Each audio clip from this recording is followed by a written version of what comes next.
Seja muito bem-vindo, seja muito bem-vinda ao canal Corpo Mente Meia. É um canal voltado para a saúde. E nessa oportunidade estaremos ouvindo o Dr. Marco Antônio Abud com um tema bastante relevante: sintomas da crise de ansiedade. Assista até o final, comente, compartilhe, ative o sininho, se inscreva no nosso canal. Quais são os sintomas de uma crise de ansiedade? Como identificar esses sintomas? Essa é uma das perguntas que eu mais ouço no consultório, no meu dia a dia, por amigos, por familiares, por parentes. Nesse vídeo eu vou explicar de uma forma muito prática, muito objetiva, muito direta por que esses sintomas da crise de ansiedade acontecem e como eles são, para que você possa começar a identificar eles no seu dia a dia e já começar a assumir um controle maior sobre esses sintomas.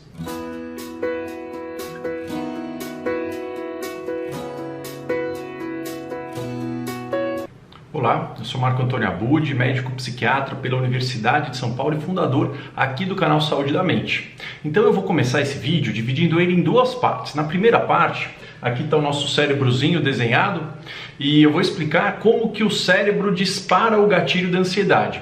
E na segunda parte eu vou demonstrar passo a passo como que o corpo responde a esse estímulo do cérebro e o que leva o nosso corpo a produzir ansiedade, como que isso funciona direitinho. Mas eu gostaria de, antes de começar, a pedir para você que não é inscrito aqui no canal de se inscrever. Esse canal tem muitas dicas, informações, conhecimento sobre neurociência, sobre saúde da mente, tanto quadros de ansiedade, depressão, outros diagnósticos, como também dicas para um bem-estar mental e para ter uma produção melhor, um maior nível de felicidade e harmonia no seu dia a dia, ok? Bom, então vamos entender passo a passo, né? Então eu tô aqui com o flipchart porque quem acompanha o canal sabe que eu gosto muito de desenhar, né? Eu vivo, na verdade, explicando e desenhando, meus pacientes sabem muito disso também. E aqui tem esse cérebro que o meu filho ajudou a desenhar, né? Ele é muito bom para desenhar, muito melhor do que eu. Então ele desenhou aqui um cérebro, né? Aqui é a parte da frente do cérebro, né? Então aqui, ó, aqui é a parte da frente, certo? Como é que funciona? Vocês podem ver aqui que tem uma ameaça. Ou seja, o cérebro percebeu através dos sentidos, de uma forma não consciente, que existe uma ameaça no ambiente ou uma potencial ameaça. Então é uma ameaça real ou potencial, ou seja, pode acontecer. O cérebro percebeu que naquele ambiente pode vir uma ameaça, né? Através do aprendizado, da memória e dos sentidos. O que acontece?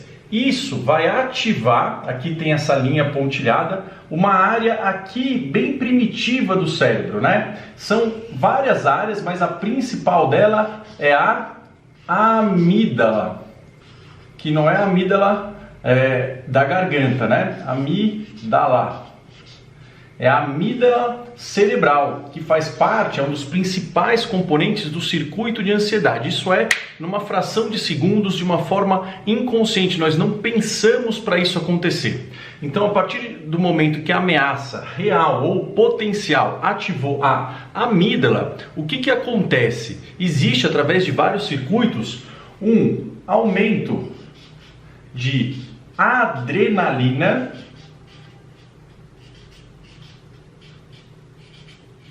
Então aumenta a adrenalina e aumenta também um hormônio chamado cortisol. Isso daqui ocorre através de um estímulo nas glândulas suprarrenais. Então o cérebro percebe uma ameaça real ou potencial, pode ser um ladrão, pode ser um leão na época que vivíamos na selva, né? Mas pode ser uma bronca do chefe, pode ser o estresse do dia a dia, pode ser o namorado, a namorada que não ligou, pode ser uma ameaça de assalto, um ambiente escuro, uma rua deserta à noite, de madrugada, ou seja, pode ser qualquer situação que o cérebro perceba que existe uma ameaça real ou potencial no nosso corpo. A amígdala vai liberar uma mensagem para as glândulas suprarrenais que ficam em cima do rim para liberar adrenalina e cortisol. E isso daqui vai fazer com que exista um fenômeno que nós chamamos de resposta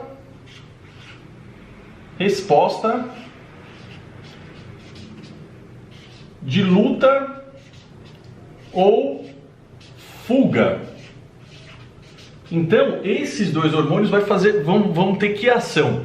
Eles vão liberar uma resposta de luta ou fuga. Para quê? Para o corpo ele ficar preparado para ou atacar o inimigo, atacar essa ameaça, ou fugir, ou ir para outro lugar, mandar essa ameaça ficar longe dela, né? Então ele vai liberar uma série de reações para fazer com que a gente ataque ou fuja. Vamos entender então o que isso leva no nosso corpo, qual que é a forma que o nosso corpo reage a essa resposta de luta ou fuga que ocorre nesse circuito de uma forma automática. Então aqui, nesse cartaz, nesse desenho, que obviamente não fui eu que fiz, né? Meu filho que me ajudou a desenhar esse corpo humano, está representado de uma forma muito objetiva, muito didática, como que o cortisol e a adrenalina, principalmente a adrenalina, que fazem parte da resposta de luta ou fuga, agem no nosso corpo. Então, essas substâncias, né, esses hormônios, esse neurotransmissor, vai agir nesses pontos que eu destaquei aqui. Então, o primeiro lugar aqui, ó, no cérebro. O que é que a adrenalina faz no nosso cérebro nessa situação? Faz com que a gente coloque a nossa atenção. A atenção fica mais voltada para o perigo. Para o perigo e para as sensações físicas. Então a gente fica mais atento no que o corpo mesmo está sentindo. Então o cérebro fica mais atento para o perigo e para as sensações físicas. Aqui, ó, nos pulmões, né? Então aqui é para representar o pulmão. O que acontece aqui? Tem um aumento da frequência respiratória.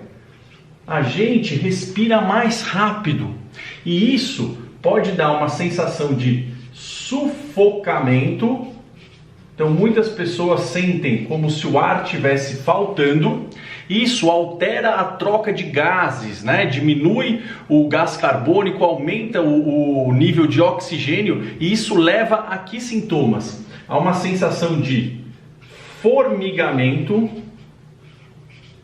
leva a uma sensação de desmaio. A pessoa acha que vai desmaiar. Dificilmente ocorre um desmaio nessa situação, mas tem a impressão de que vai ter um desmaio. Ocorre também aquela sensação, né, que a gente descreve como desrealização e despersonalização. Isso é devido a essa alteração na troca de gases, que altera a percepção que a gente tem. A gente acha que o mundo está diferente, ou a gente não se reconhece, ou a gente se vê fora do corpo. Então aqui também pode ter a desrealização e a despersonalização. Então a desrealização e a despersonalização fazem parte dessa alteração pulmonar. O que mais que acontece? Nos músculos, a adrenalina manda uma mensagem para quê? Para que vá mais sangue. Porque lembra, é uma resposta de luta ou de fuga. Então vai mais sangue para os músculos. Isso gera o quê? Né? Qual que é a consequência disso? É que nós sentimos uma tensão muscular, os músculos ficam mais tensos, às vezes até trêmulos, e a nossa pele ela fica mais fria, a pele fica gelada e ela fica pálida. Por quê? Porque o sangue saiu da pele e foi para o músculo. Então o músculo fica tenso, às vezes até tremendo, rígido, e a pele fica sem sangue, ela fica fria e ela fica pálida, ela fica branca. O que acontece? Aumenta a temperatura corporal, porque o metabolismo fica muito acelerado. E esse aumento de temperatura corporal leva a quê? Leva ao aumento de suor. Então nós começamos a suar mais.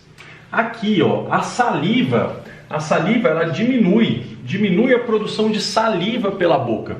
Aliás, todo o trato digestório, né, toda a parte do intestino, boca, esôfago, estômago, intestino, tudo isso é paralisado. Então a saliva ela começa a diminuir e a gente tem uma sensação de boca seca. Às vezes até daquela sensação ruim na garganta, né? Parece que está arranhando aqui a garganta, né? Fica tudo muito seco. O coração, o que acontece com o coração? Aumenta os batimentos cardíacos, aumenta os batimentos por minuto. Isso dá uma sensação de palpitação,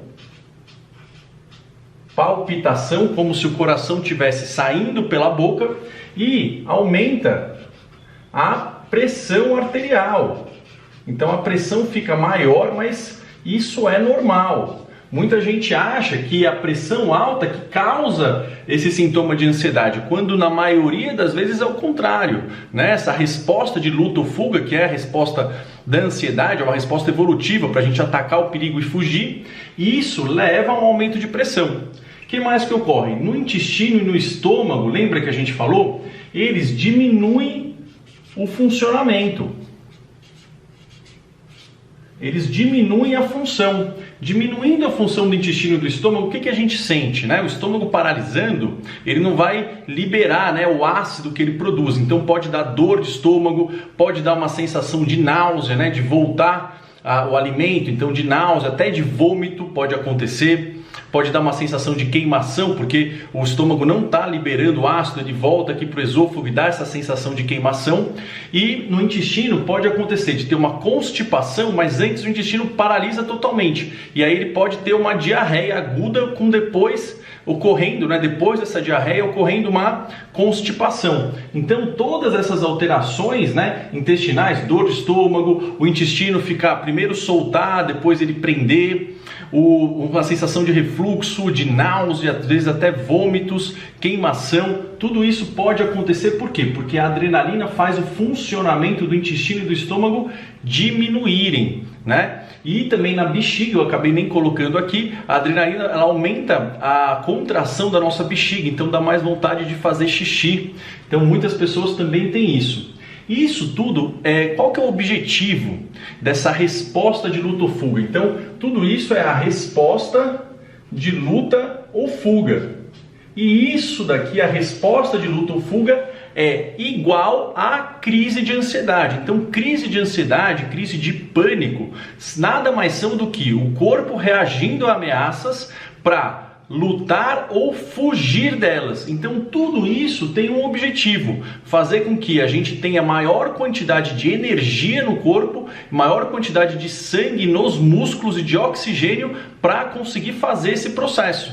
Só que quando isso acontece sem a gente estar observando essa ameaça tão real, ou se isso acontece várias vezes ao dia com pequenas ameaças, isso vai dando uma sensação de desgaste, vai consumindo a nossa energia e prejudicando muito a nossa capacidade tanto de resolver problemas a longo prazo, porque o cérebro fica sempre voltado só para os perigos, a gente deixa de ver outras soluções, como também isso vai levando a gente a sentir uma piora de concentração, porque o corpo começa a diminuir o funcionamento. Isso daqui gasta muita energia, não dá para ficar tendo isso o tempo todo. Então é quando esse mecanismo fica respondendo para ameaças que não são tão importantes ou várias vezes ao dia é que se torna um problema. Agora, o que é importante a gente entender quando a gente estiver sentindo isso? Que a gente estiver sentindo, quando a gente estiver sentindo, a gente tem que entender que isso é ruim, é muito desagradável, mas não é perigoso. Ou seja, sentir isso não vai trazer nada letal para você. Não mata essa sensação, ela é fisiológica, ela é normal, só que na ansiedade ela está disparando no momento e numa intensidade que não deve ocorrer, mas ela não é perigosa. Isso é importante a gente entender, porque isso já diminui a nossa ansiedade. O que mais que é importante a gente ter em mente neste quadro, né? É que isso, na verdade, quanto mais nós lutamos contra essa sensação, né? Ou quanto mais nós tememos a sensação, a resposta de luta ou fuga, ou quanto mais a gente briga com a resposta de luta ou fuga, maior a nossa ansiedade. Isso é importante a gente entender. E o terceiro, que é o principal, é que essa resposta, ela tem uma duração limitada, ou seja, ela não dura para sempre, ela sempre passa, não tem como essa resposta ficar o tempo todo, o corpo não aguenta isso. Então, essa resposta, essa reação, que é uma reação de luta ou fuga, ela vai durar alguns minutos, né? No caso do pânico, por exemplo, ela atinge o pico em 10 minutos, vocês podem ver em outros vídeos que eu já falo sobre isso, mas ela dura aí no máximo meia hora, em geral menos. Então é importante a gente entender essas três coisas. Isso não é perigoso, apesar de ser muito ruim. Isso tem uma duração especificada e quanto mais nós lutarmos contra isso ou tivermos medo de ter esta reação, maior é a nossa ansiedade. Essas três coisas são importantes ficarem guardadas na mente de vocês. Bom, nesse vídeo eu quis explicar então esse conceito que é muito importante em qualquer estudo e qualquer tratamento da ansiedade, que é conhecer a resposta de luta ou fuga, que é um sinônimo da crise de ansiedade ou da crise de pânico. A ideia é vocês tentarem guardar esses três últimos princípios, porque a gente começando a incorporar isso, e aí devagar, a gente não precisa fazer isso rápido, né? Esse senso de urgência, ele não ajuda, mas a gente começar a incorporar essas três ideias no nosso dia a dia ajuda muito a gente assumir um controle maior sobre a ansiedade e ajuda muito a gente diminuir a chance desses sintomas acabarem com o nosso dia ou tirarem a gente dos nossos objetivos, né? Então isso é a primeira parte de qualquer tratamento para ansiedade, conhecer a resposta de luta ou fuga e não ter medo dela. Espero que vocês tenham gostado do vídeo. Deixa aqui os seus comentários se vocês sentem esses sintomas, já sentiram, se vocês sentem outros sintomas de repente, deixa aqui no comentário, né? Às vezes tem alguns sintomas que são individuais, né? Cada um tem uma resposta de luta ou fuga que pode variar um pouquinho, mas esses são os principais sintomas. E eu espero que vocês compartilhem esse vídeo com pessoas que vocês conheçam, tanto familiares, parentes, amigos, que possam estar sofrendo com esse tipo de sintoma, para que a pessoa possa começar a fazer as pazes com essa sensação e começar a ter um controle maior, começar a desligar esse circuito. Eu vou ficando por aqui e nos vemos no nosso próximo vídeo. Um forte abraço e até lá. Tchau, tchau.